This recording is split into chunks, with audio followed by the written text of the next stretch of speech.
सर्वात महत्त्वाची बातमी फक्त आपल्या शिवराज न्यूज या चॅनलवरती पाहूया या बातमीचा सविस्तर वृत्तांत। आज दिनांक 22 नोव्हेंबर 2023 रोजी महाराष्ट्र लोकाधिकार समिती यांच्या वतीने तारदाळ येथील विनोद कोराणे कारखाना प्रांगणात आबासाहेब पाटील रेंदाळ बँकेचा जाहीर निषेध व्यक्त करण्यात आला। DRT न्यायालय पुणे यांचा जैसे ते आदेश असताना आबासाहेब पाटील रेंदाळ बँकेचे प्राधिकृत अधिकारी श्री अनिल रेंदाळ यांनी बेकायदेशीरपणे खोटे प्रतिज्ञापत्र मंडळ अधिकारी श्री राजू बावणे कबनूर यांच्याकडे सादर करून त्यांना खोटी माहिती देऊन श्रीमती दीपाली कोराणे यांच्या मालमत्तेचा बेकायदेशीरपणे ताबा घेतला आहे। या कामात न्यायालयाचा अवमान केला असून प्रस्तुतची कारवाई म्हणजे सहकारला दिलेल्या स्वायत्तेचा दुरुपयोग आहे। न्यायालयाच्या झालेल्या आदेशाची कल्पना श्रीमती कोराणे यांनी वकिलाकरवी लेखी पत्राने मंडल अधिकारी कबनूर व पोलीस प्रशासनाला दिलेली असताना सदरची बाब घडली आहे। ही गोष्ट फार निंदनीय तसेच प्रशासन बँकेला पूरक वागत असल्याबाबत संशय निर्माण करणारे आहे।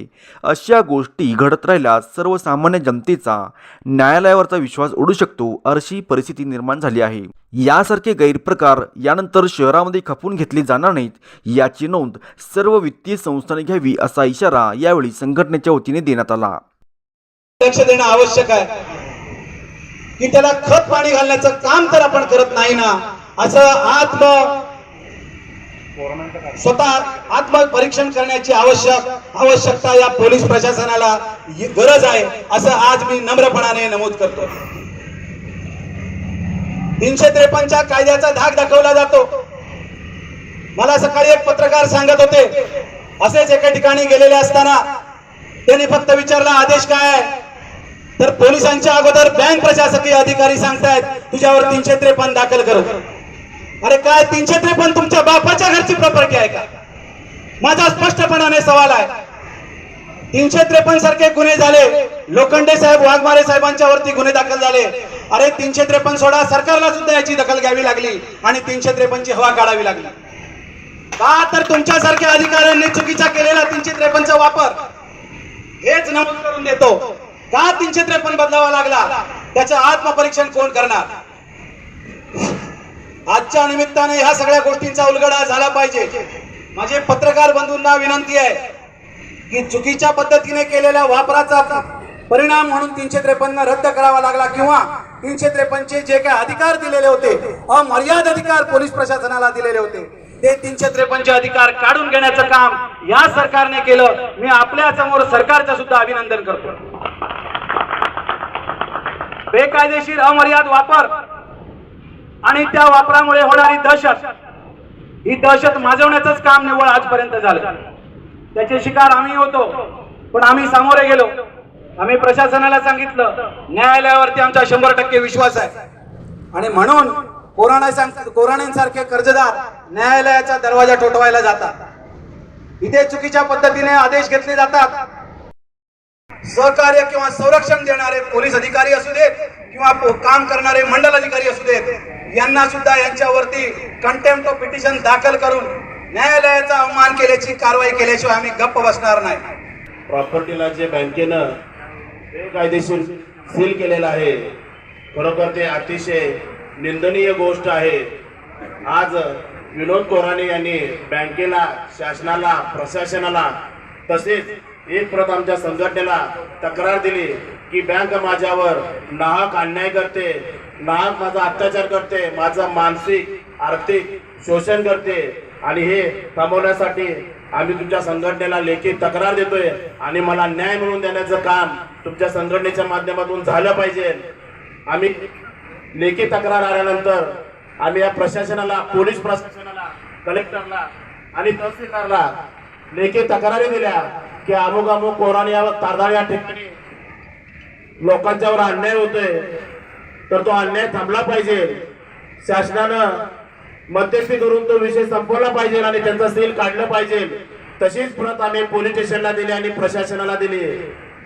या प्रशासकीय अधिकाऱ्यांनी आपल्या पदाचा गैरवापर करून या सावकाराला खत पाणी घालण्याचं काम या सर्व अधिकाऱ्यांनी आणि प्रशासकीय अधिकाऱ्यांनी केलेलं आहे। सहकाराच्या नावाखाली जी सावकारकीची लूट चालली आहे ती कुठे तर थांबली पाहिजे।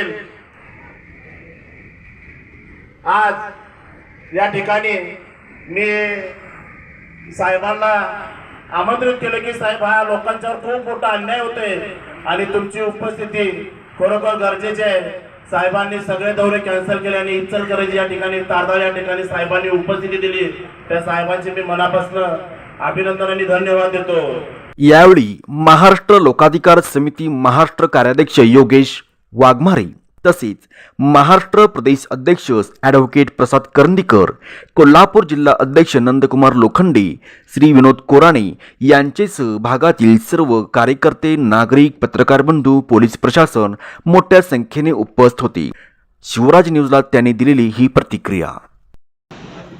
आज तारदाळ येथे आबासाहेब पाटील रेंदाळ बँक यांनी DRT न्यायालयाचा स्टे असताना जे कोराणे म्हणून जे कर्जदार आहेत त्यांनी DRT न्यायालयामध्ये पैसे भरून स्टे घेतला होता आणि स्टे घेतलेला असताना मंडल अधिकारी, पोलीस प्रशासन आणि ते बँकेचे अधिकारी यांनी न्यायालयाचा आदेशाचा अवमान करून ते घर, त्यांची फॅक्टरी ताब्यात घेण्याचा आणि ते सील करण्याचा गैरप्रकार केलेला होता. त्याचं निषेध आंदोलन आज होतं आणि ते आंदोलन आम्ही करून जे काय पोलीस प्रशासन किंवा बाकीचे जे महसूल यंत्रणा असेल जे चुकीच्या पद्धतीने काम करतात ते शासनाच्या, समाजाच्या आणि प्रशासनाच्या पटलावर ठेवण्यासाठी आजचं आंदोलन होतं, तो आम्ही कार्यक्रम केलेला. तुमच्या माध्यमातून हे सगळ्यांच्या लोकांपर्यंत पोचलं पाहिजे की न्यायालयाच्या आदेशाचा सुद्धा अवमान करत असतील, न्यायालयाचा आदेश पायदळीत उडवत असतील तर तो कुणीतरी चव्हाट्यावर आणणं गरजेचं आहे आणि तेच काम आम्ही संघटनेच्या माध्यमातून आज केलेलं आहे. नमस्कार, मी योगेश वाघमारे, महाराष्ट्र लोकाधिकार समिती कार्याध्यक्ष. आज तारदाळ या गावी जो कोराणे, दीपाली विनोद कोराणे यांच्या प्रॉपर्टीचा बेकायदेशीर जी जप्ती केले आबासाहेब पाटील रेंदाळ बँकेने, त्या कोराणे कुटुंबियांनी DRTमध्ये जाऊन न्यायालयाचा स्टे ऑर्डर घेतली असताना त्या बँकेनं मंडलाधिकाऱ्याला संगनमतानं, त्या बँकेनं खोटं ॲफिडेविट मंडलाधिकाऱ्याला देऊन जो संगनमतानं त्या कोराणेंचं प्रॉपर्टी सील केले. खरोखर हा विषय निंदनीय आहे. गेल्या 8 दिवसापूर्वी कोरोची या गावी GP पॅसिफिक बँकेनं जो असाच कारभार बेकायदेशीर, जे DRTचा स्टे ऑर्डर असताना जी बेकायदेशीर जप्ती करण्याचा प्रयत्न केला, त्या बेकायदेशीर प्रयत्नाला संघटनेनं हाणून पाडलं आणि त्या कर्जदाराला न्याय मिळवून देण्याचं काम संघटनेनं केलंय. जर असा न्यायालयाचा आदेश, न्यायालयाचा अवमान करून जर ही सहकाराच्या नावाखाली सावकारकी चालवलेले जे धेंडे आहेत, तो जर असाच प्रकार करत असतील आणि प्रत्येक वेळेला जर संघटनेला रस्त्यावर उतरून जर या लोकांना न्याय मिळवून देण्याचं जर लोकांची लागत असेल तर हे खरोखर निंदनीय आहे. प्रशासकीय अधिकारी, कलेक्टर असो, तहसीलदार असो, मंडलाधिकारी असो, यांचं काम आहे लोकांच्यावर अन्याय होता कामा नये आणि तो अन्याय या पोलीस प्रशासनाला हाताला धरून ही जे सहकाराच्या नावाखाली सावकारकी चालवले, ही धेंडे कुठंतर लोकांना फासावर लटकवण्याचं काम करतायत. जर असं जर होत असेल तर प्रत्येकाने ज्याच्यावर अन्याय होते त्या लोकांनी संघटनेला लेखी तक्रारी करा. खरोखर त्यांना संघटना न्याय मिळवून दिल्याशिवाय राहणार नाही.